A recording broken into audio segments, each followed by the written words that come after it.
India has stepped up its preparations against COVID by issuing fresh guidelines that come into effect from today. All the international passengers travelling from countries like China, Hong Kong, Japan, South Korea, Singapore and Thailand will have to undergo mandatory RT-PCR tests before departure. This after COVID wreaked havoc in China. Take a look.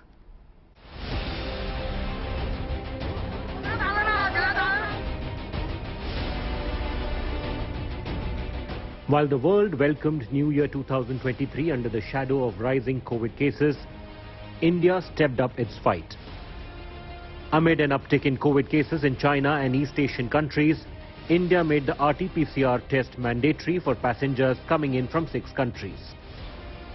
Screening has begun at all Indian airports for international passengers arriving from China, Hong Kong, Japan, South Korea, Singapore and Thailand.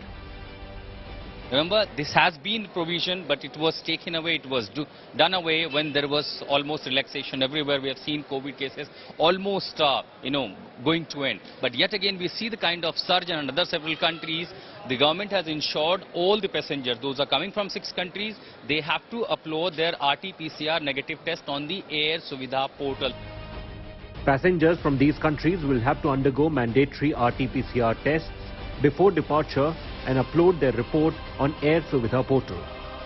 This is in addition to random 2% tests of all international passengers on their arrival to India. It's a good initiative by the government, because if I'm going back to my home, to my family, even I would like to be safe and other people in India should be safe. It's a good initiative.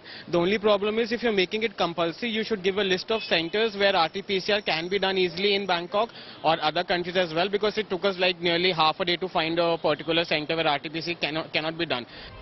On Saturday, Principal Secretary to Prime Minister Narendra Modi, Dr. P.K. Mishra, chaired a high-level meeting with top officials and experts to review the status of COVID in the country. He was apprised of the evolving global scenario of the pandemic with spikes in COVID observed in several countries. The government has stressed on vaccination, strengthening of whole genome sequencing and availability of oxygen plants, ventilators, logistics and medical facilities. So all the passengers, those who are coming from these 6 countries, do prepare your RT-PCR negative test at least 72 hours prior to your departure. Upload it on Air Suvidha form, be ready for the thermal scanning, and of course 2% of the passengers random testing at Delhi's airport. With this report at Delhi's International Airport with Shagun, I'm Ashutosh Mishra for India Today.